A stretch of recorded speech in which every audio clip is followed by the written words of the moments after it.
तीखी पानी पूरी खाने का बहुत शौक है। वो जब भी पानी पूरी खाती तो बहुत ही तीखे बनवाती। उसकी इस आदत को देखकर उसके सास बहुत गुस्सा करती थी। भैया थोड़ी तीखी पानी पूरी खिलाओ। हाँ वो हरी मिर्च वाली चटनी वो भर दो उसमें। दीदी जी ये चटनी बहुत तेज मिर्च वाली है, आपसे खाई नहीं जाएगी। मैं तो ये जरा सा ही मिलाता हूँ। खिला दो भैया, हमारी बहू तीखे पानी पूरी खाती है। बहुत शौक है इसे मिर्च मसाले वाले तीखे पानी पूरी खाने का।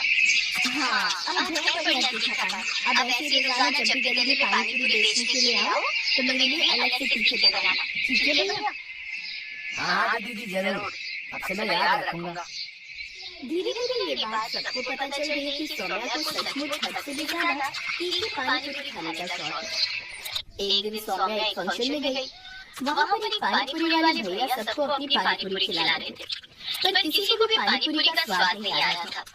सौम्या भाभी अब आप ही अपने हिसाब से बढ़िया पानी पूरी तैयार करवाओ। भैया तो लग रहा है तीखी पानी पूरी खिला रहा है।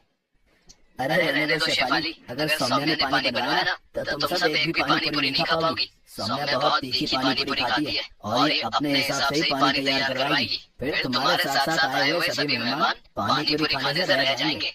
वही कॉलेज जो फंक्शन में आई हुई थी ये सारी बातें सुन रही थी। वो उसके पास आई और बोली, कितना भी कहो मेरे से ज्यादा तीखी पानी पूरी कोई नहीं खा सकता। मैंने बड़े बड़े रिकॉर्ड तोड़े हैं। बहुत सी तीखी पानी पूरी खाने वाले कंपटीशन में मैं जीत चुकी हूँ। मुझे कोई नहीं हरा सकता। मुझे लगता है सौम्या जी मेरे से ज्यादा तीखी पानी पूरी नहीं खाती होंगी।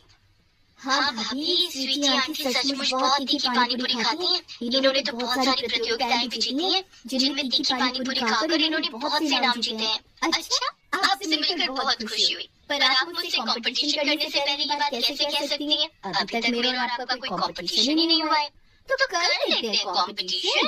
वो तो मैं ही जीतूंगी, परिणाम भी मैं तय करूंगी और पानी पूरी का पानी भी मैं ही बनवाऊंगी सबसे तीखा।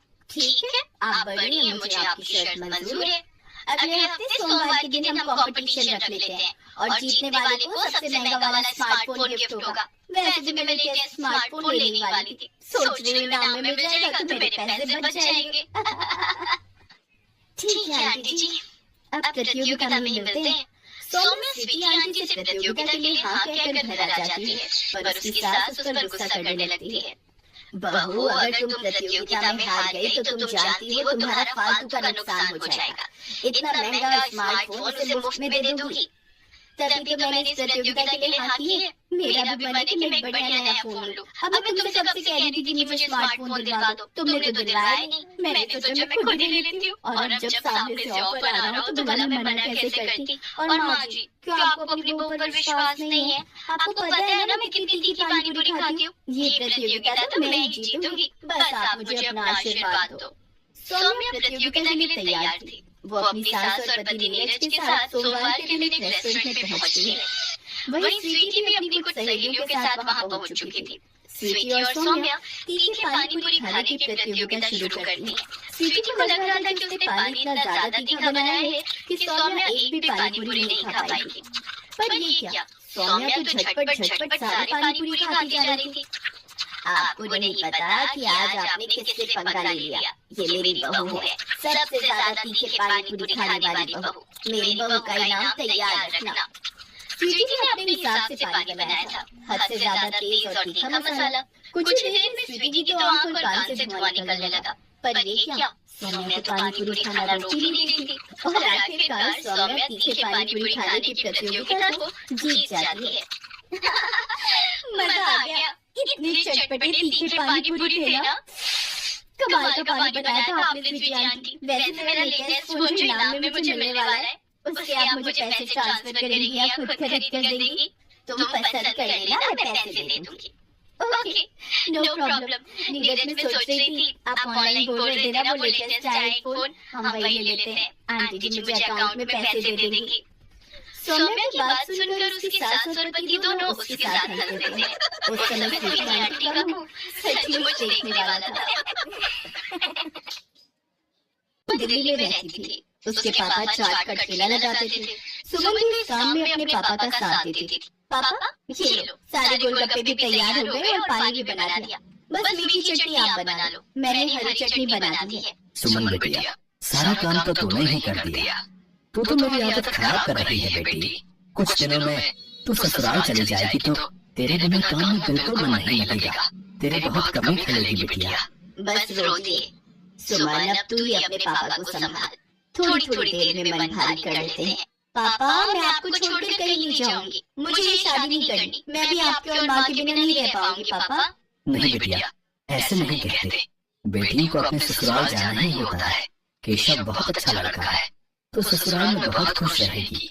सुमन की शादी सूरत में तय हो गई थी। 1 महीने बाद सुमन की शादी थी, इसीलिए सुमन अपने माता पिता से दूर दूसरे शहर जाते थोड़ा उदास थे।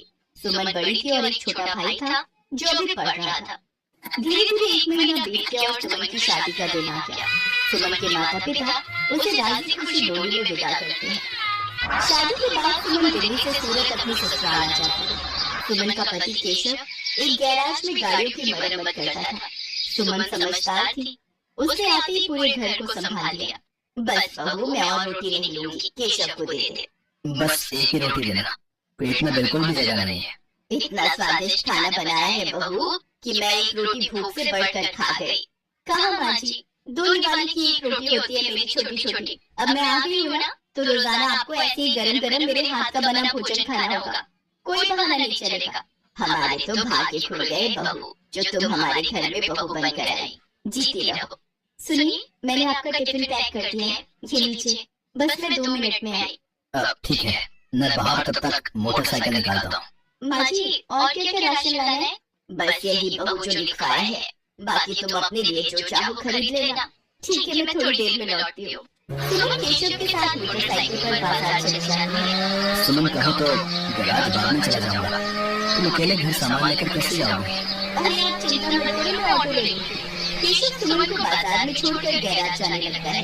तभी उसकी मोटरसाइकिल के आगे कहीं से एक पत्थर आ जाता है। केशव की मोटरसाइकिल लड़खड़ा जाती है और वो बहुत तेज गिरता है। केशव को काफी चोट आ जाती है। सुमन कुछ ही दूरी पर थी। हे ईश्वर, ये क्या हो गया? भाई साहब, थोड़ी मदद कीजिए। चिंता मत करो बहन जी, सब ठीक हो जाएगा। कुछ लोग सुमन की मदद करते हैं और केशव को बराबर के अस्पताल में ले जाते हैं। डॉक्टर केशव का इलाज करता है। कुछ देर बाद केशव को आराम मिलता है।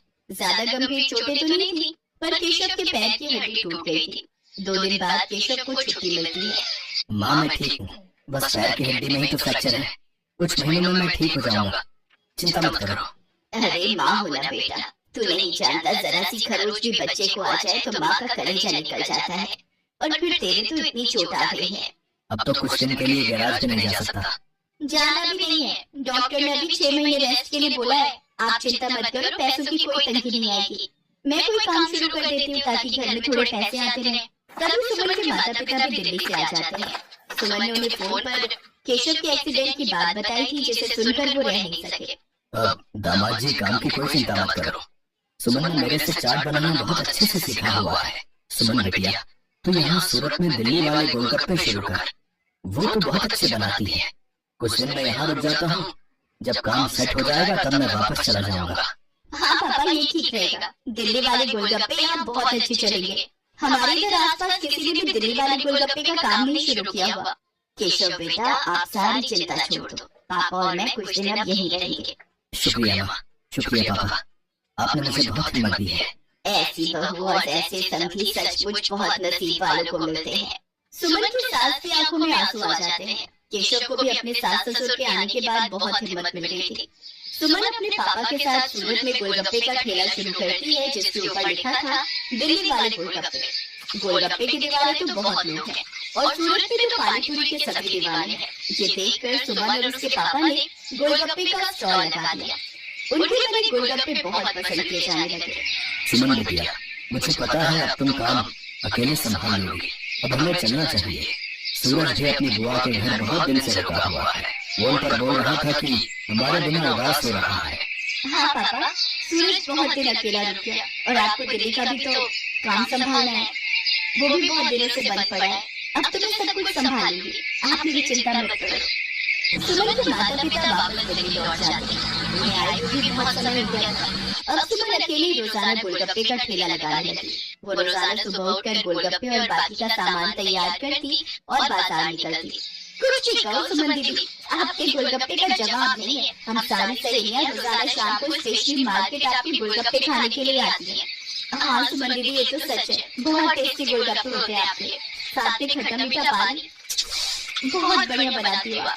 बस आप सब ग्राहक तारीफ कर देते हो, मुझे काम करने में और प्रेरणा मिलती है। ये इसी बात पर 2 गोलगप्पे फालतू खाओ।